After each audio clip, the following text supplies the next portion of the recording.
नमस्कार, आप देख रहे हैं रिपब्लिक डिजिटल। आपके साथ मैं हूं सुमित चौधरी। महाप्रलय की दस्तक। गुजरात और राजस्थान के बाद अब दक्षिण भारत में भारी बारिश और बाढ़ से हाहाकार मचा है। आंध्र के कई जिलों में हालात खराब हैं, तो वहीं तेलंगाना में भी पानी की मनमानी जारी है। हालात ये हैं कि दिल्ली और विजयवाड़ा के बीच रेल परिचालन को बंद कर दिया गया है।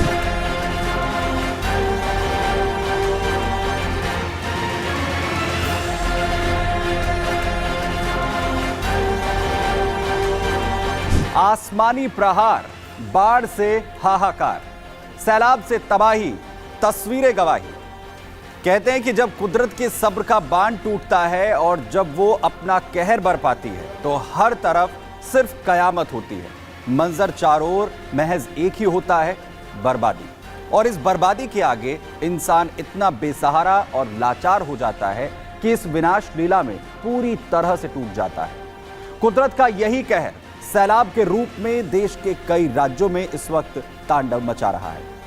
गुजरात से लेकर तेलंगाना और आंध्र प्रदेश से लेकर असम तक कुदरत का प्रकोप देखने को मिल रहा है, जहां मूसलाधार बारिश से बाढ़ का टॉर्चर लोग झेल रहे हैं।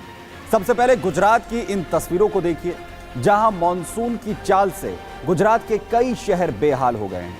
वहीं गुजरात में अगस्त के आखिरी हफ्ते में भारी बारिश से हालात इस कदर खराब हैं कि कई जिले सैलाब का सितम झेलने को मजबूर हैं। तो वहीं तस्वीरें देवभूमि द्वारका की भी देखिए, जहां तेज बारिश के बाद बाढ़ के हालात हैं, जिससे लोगों का जनजीवन पूरी तरह से अस्त व्यस्त हो चुका है। आलम यह है कि प्रशासन बाढ़ के पानी को निकालने के लिए पंप की मदद ले रहा है। तो वहीं राष्ट्रपिता महात्मा गांधी के गृह जिले पोरबंदर में उफनती नदी का पानी शहर में घुस गया है, जिससे यातायात पूरी तरह से प्रभावित है। इस बीच सबसे खौफनाक तस्वीर गुजरात के वडोदरा से आई, जहां कुदरत के प्रकोप के साथ जंगली जानवरों का डबल खौफ है। बाढ़ के चलते विश्वामित्र नदी से मगरमच्छ खुले हुए घूमते दिख रहे हैं, जिसे दो युवकों ने दिलेरी दिखाते हुए अपनी मोटरसाइकिल से वन विभाग के दफ्तर तक पहुंचाया, जिससे ये किसी पर हमला ना कर दें। वहीं गुजरात ही नहीं, दक्षिण भारत भी कुदरत की मां झेल रहा है। यहां भी भारी बारिश के बाद बाढ़ का प्रकोप देखने को मिल रहा है। ये तस्वीरें तेलंगाना के खम्मम जिले की हैं, जहां पर उफनती नदी का पानी रिहायशी इलाकों को अपनी कैद में ले रहा है। इसके बाद प्रशासन ने लोगों का रेस्क्यू कर उन्हें सुरक्षित इलाकों में पहुंचाया है। तो वहीं वारंगल में भी भारी बारिश के बाद सड़कें पानी से लबालब हैं, जिससे लोगों का आना जाना पूरी तरह से बंद हो गया है। इतना ही नहीं, तेलंगाना से सटे आंध्र प्रदेश में भारी बारिश और बाढ़ से हालात बेकाबू हैं, जहां पर आसमान से बरसती परेशानी और खतरे के निशान को पार करती नदियों से जल प्रलय के हालात हैं। सड़कें समंदर बन गई हैं, तो गाड़ियों की जगह नाव ने ले ली है। यूं कहें कि पानी के रास्ते में जो कुछ भी आ रहा है वो उसी में समा जाता है। विजयवाड़ा की इन तस्वीरों को भी देखिए, जहां बाढ़ से बुरा हाल है। शहर के कई हिस्से पानी की चपेट में हैं, तो दूसरे इलाकों में नदियां लोगों को डरा रही हैं।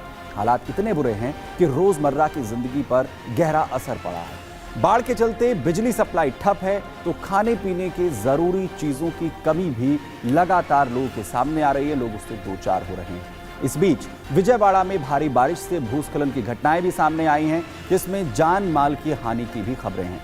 वहीं आंध्र में बाढ़ और बारिश से बुरे हाल के बीच मुख्यमंत्री चंद्रबाबू नायडू ने रविवार को विजयवाड़ा में बाढ़ प्रभावित इलाकों का दौरा किया, जहां उन्होंने नाव पर सवार होकर नुकसान का जायजा लिया और प्रभावित लोगों से मुलाकात कर पूरी मदद का आश्वासन दिया है।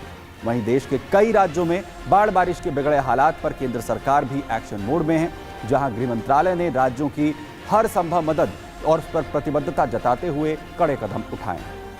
एक्शन में गृह मंत्रालय ने इसके लिए टीम का गठन किया है। गुजरात में बाढ़ से नुकसान का आकलन किया गया है।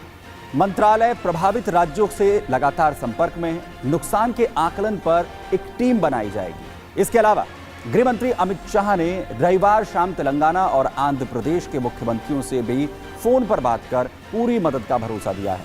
आसमानी आफत से कई राज्यों में बुरा हाल है और ऐसे में सभी को इस संकट के समय में साथ मिलकर काम करने की जरूरत है। तो बाढ़ को लेकर आपके इलाके में क्या कुछ हालात हैं और किस तरीके की मदद आपके इलाके में पहुंच रही है, हमें कमेंट बॉक्स में जाकर जरूर बताएं। धन्यवाद।